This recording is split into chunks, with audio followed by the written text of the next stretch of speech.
pour bien déchiffrer, décortiquer, décoder.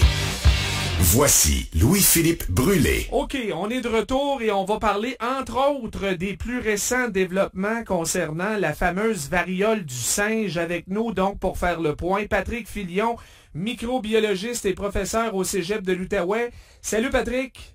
Salut LP. Bon, on est maintenant à 15 cas de confirmés là, au Québec. Là, je parle de la variole du singe. On attend d'autres résultats. Il y a aussi des cas qui se multiplient ailleurs en Amérique du Nord et en Europe, ce qui est quand même assez inhabituel avec cette maladie-là.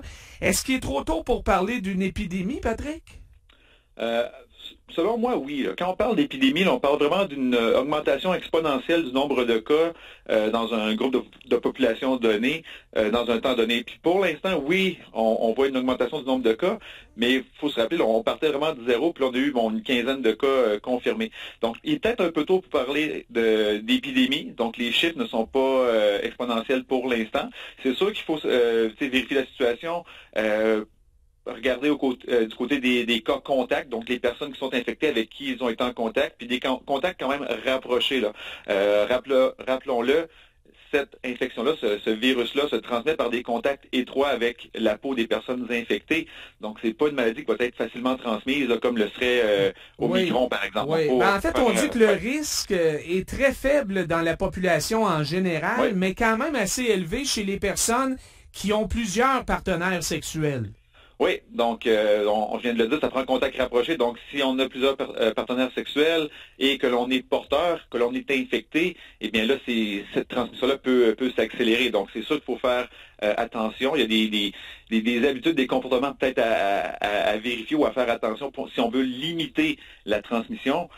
Puis, honnêtement, si on veut arrêter cette infection-là, demain matin, on essaie de discipliner tout le monde. Pendant 2-3 semaines, on reste tranquille, puis le virus disparaît tout seul. Ouais, parce qu'il n'y aura plus d'autres. Je sais bien, LP, je me mets pas comme exemple. Oui, je pourrais rajouter le conseil de base. Oui. Bien évidemment, protégez-vous. Si vous avez différents partenaires sexuels, mettez un condom, mais au fond, ça suffit pas, hein, parce que c'est un virus qui se transmet aussi par la sueur et la salive. C'est ça, j'allais dire, LP, il faut faire attention.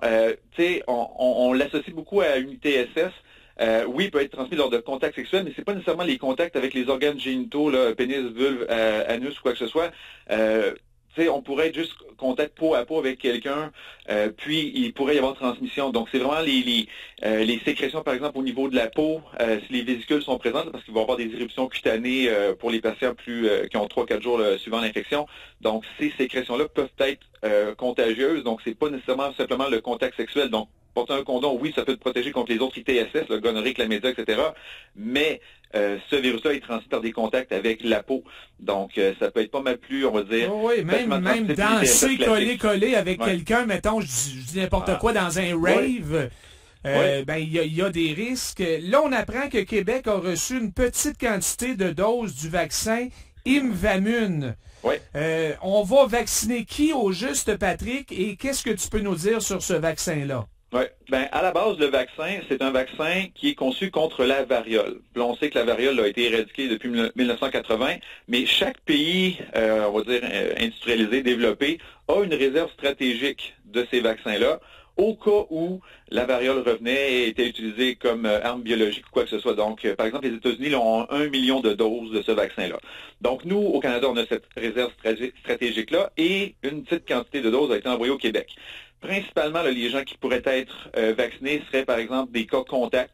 Si quelqu'un sait, OK, moi, mon partenaire a été déclaré positif à cette infection-là, donc, avant que les symptômes apparaissent, on peut vacciner, puis ça peut aider la personne à mieux la protéger, à l'aider à guérir ou du moins ne pas développer des symptômes graves. Ça pourrait être aussi le personnel de la santé, donc qui est infirmier, médecin, là, qui sont en contact étroit avec ces personnes-là. Donc, on va vouloir protéger les gens qui sont en contact direct. Puis là, partons pas en peur avec ça, il n'y aura pas de vaccination de masse. On n'a pas les doses de toute façon, mais comme c'est pas une maladie qui se transmet très facilement, on va essayer de cibler spécifiquement les gens qui sont les plus à risque, les plus exposés. Ouais. Pour l'instant, là, corrige-moi si je me trompe, c'est vraiment concentré dans la région de Montréal. Il n'y a pas d'autres cas ailleurs au Québec, ni même ailleurs au Canada, je pense. Pour l'instant, non, c'est quand même assez limité là, au niveau, on va dire, géographique de la chose. On surveille, j'imagine, de toute façon à l'échelle du pays, puis on se renseigne aussi sur les cas contacts. Donc, est-ce que, par exemple, vous avez eu des contacts avec quelqu'un qui, par la suite, est déménagé ou s'est déplacé dans une autre ville ou ailleurs? Donc, il y a des suivis qui sont faits, des études épidémiologiques pour recontacter ces personnes-là, puis peut-être leur dire de s'isoler un certain temps ou de faire attention à leur comportement pour, justement, éviter qu'ils ne propagent encore plus le virus. C'est un virus, encore une fois, donc, transmis par contact direct, donc c'est plus facile d'identifier les cas, les personnes avec qui on a été en contact, contrairement à la COVID que je pourrais transmettre à quelqu'un en le croisant à l'épicerie. Là. Donc là, ça prend vraiment un contact direct, donc c'est plus facile de cibler les gens, de les informer qu'ils ont été en contact avec quelqu'un qui était porteur, donc ça va être plus facile à circonscrire. Oui. Pour conclure là-dessus, là, sur la variole du singe, le taux de décès est d'environ 1%, donc c'est quand même assez faible. Mais on s'entend que tu veux pas attraper ça, là. Les symptômes sont assez intenses. Oui, les fièvres, les douleurs musculaires, les éruptions cutanées peuvent être assez, je vais utiliser le terme fort, là, assez monstrueuses. Ouais, c'est dégueulasse. C'est ça. Fait que visuellement, c'est pas intéressant. Mais, tu sais, on dit 1%, c'est pas si pire, mais on dit que si c'était un virus qui était facilement transmissible, 1% là, sur une population québécoise de 8 millions, ça fait du monde en tabarouette. Ben écoute, je te dis, tu as 1% de chance de gagner 100 millions à la loterie. Je suis convaincu que tu achètes des billets. Ah, je n'achète plusieurs. C'est ça. Je pense que je reload mon hypothèque puis j'achète des billets. All in. À 1 sur 100, oui, mais pour une maladie, là, si c'est pas facilement transmissible, correct, puis encore là, c'est problématique, là. J'aimerais pas ces chances-là. Je voudrais pas prendre une chance, justement, d'avoir une infection qui me donne une chance sur 100 de mourir. On s'entend là-dessus. OK. Autre sujet, aux îles de la Madeleine, on se demandait pourquoi on retrouvait autant de fous de bassins morts depuis quelques semaines. Après analyse, on a la réponse. C'est bel et bien l'œuvre de la grippe aviaire. Ma question, Patrick, est-ce que toutes les espèces d'oiseaux sont à risque? Pas toutes de façon égale. Les espèces, par exemple, comme les poules, les dindes, sont affectées. Les oiseaux, on va dire migrateurs qui... disons, vivent près de l'eau sur les cours d'eau, donc les canards, les fous de bassin, donc ces espèces d'oiseaux-là, les goélands, etc., eux vont être plus affectés, puis là on le voit, donc la grippe aviaire a atteint cette colonie d'oiseaux-là là, aux îles de la Madeleine, puis on a retrouvé beaucoup de spécimens morts, puis je pense 5 d'entre eux ont été pris par les autorités, puis on a analysé le tout, puis on a confirmé dans le fond que les fous de bassin étaient décédés de cette infection-là, donc ça circule. Puis, malheureusement, ça risque de créer là, un petit hécatombe. Là, c'est triste, mais c'est pas une surprise. Le risque de transmission de l'oiseau à l'humain est assez faible. Mais c'est quand même pas une bonne idée, on le rappelle, Patrick, de manipuler un oiseau mort. Non, si que vous ayez par exemple des poules à la maison, s'il y en a qui sont décédées de façon, on va dire, inhabituelle, donc faire vraiment attention, peut-être même appeler des autorités compétentes là, pour que les oiseaux soient récupérés, qu'on puisse les analyser. Même chose si vous trouvez ne serait-ce que des corbeaux, des jets bleus, parfois ça peut être d'autres virus que la grippe aviaire, ça peut être le virus du Nil aussi, puis il y a plein d'autres micro-organismes, bactéries, virus, protozoaires là, qui peuvent se retrouver sur les oiseaux. Donc, un animal mort en général, les oiseaux aussi, là, à manipuler avec soin. Si vous devez l'éliminer ou le tasser de votre terrasse, vous avez des enfants, des animaux, quoi que ce soit, mais faites-le de façon très prudente. Prenez des gants jetables, là, c'est peut-être l'idéal. Et d'ailleurs, prenez un petit papier et un petit crayon, mesdames, messieurs, là, on vous demande si vous trouvez un oiseau mort ou des oiseaux morts, de le rapporter au ministère de la Forêt, de la Faune et des Parcs. Je vais donner le numéro, c'est le 1-877-346-6763. Je répète, le 1-877-346-6763.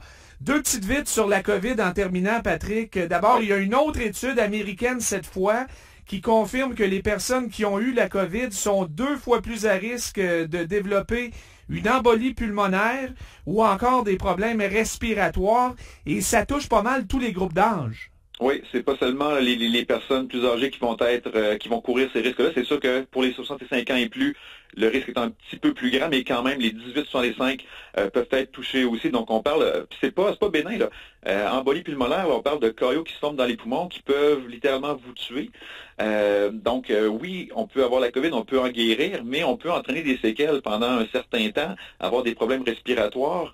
J'en suis, Patrick. Honnêtement, là, je le remarque, depuis que j'ai eu la COVID, je le répète souvent, là, On dirait que mon deuxième souffle a de la misère à embarquer quand je fais du sport ou quand je suis allé marcher en montagne en fin de semaine, là, en forêt, puis tu le sentais. Je pompais l'huile, comme on dit, là. C'est ça. Fait que, puis il faut que les gens soient conscients de ça. Donc on se dit oui, la très très grande majorité des gens en guérissent, puis c'est tant mieux. Mais il y a quand même des conséquences sur notre santé, notre qualité de vie par la suite.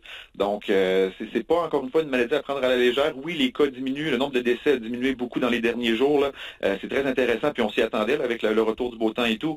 Donc il y a des nouvelles positives en face à la COVID, mais encore une fois, c'est une maladie là, qui va nous affecter pour le reste de nos jours. C'est ça, effectivement. Et en terminant, Pfizer annonce que son vaccin est sécuritaire et efficace à plus de 80% pour les tout-petits, là, les 6 mois à 5 ans, mais après 3 doses. Il faut 3 doses, c'est ça.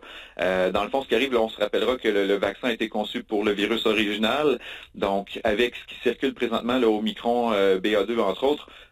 Donc, pour avoir une protection efficace, ça prend plusieurs doses parce que les anticorps qui sont produits sont un petit peu moins, vont reconnaître le virus avec moins d'avidité, donc avec moins de force, ce qui fait en sorte qu'au volume, donc ça va en prendre un petit peu plus pour bien neutraliser les virus. Donc, c'est pour ça qu'on faut dire qu'on en donne très peu par dose, là. On est très prudent, je présume, avec les tout-petits, là. On en donne moins, mais le résultat sur leur corps va quand même être significatif. Il va y avoir une production d'anticorps qui serait suffisante pour neutraliser les virus. Donc, ils n'ont pas besoin, les jeunes enfants, d'avoir une quantité aussi grande d'ARN messager dans les vaccins pour produire le nombre de protéines nécessaires pour avoir la bonne réponse. Mais pour que cette réponse-là soit suffisante, ça prend vraiment une 3e dose. Donc là, c'était déjà un défi d'aller chercher une dose, 2 doses. Une 3e dose, on sait que c'est pas la majorité des gens qui sont allés la chercher. Donc pour les enfants, on s'entend que ça sera pas pour la rentrée de l'automne, là, c'est même pas autorisé encore. Là. Non, c'est ça. Fait que, écoute, on peut commencer par une dose, ça va déjà être ça va déjà être positif. Mais si on veut vraiment une protection efficace, encore une fois, si vos enfants ont des problèmes respiratoires, de l'asthme, des choses comme ça, ben c'est peut-être important de commencer à y penser pour que on va dire, à coup de 3-4 mois, on ait fini par obtenir cette fameuse 3e dose-là. Donc, mais au moins, on sait que c'est sécuritaire et on sait que c'est efficace si on atteint ce seuil-là. OK, on pourra s'en reparler dans une prochaine chronique. Merci beaucoup, Patrick, j'apprécie. Ça fait plaisir, LP. Bonne journée. À la semaine prochaine.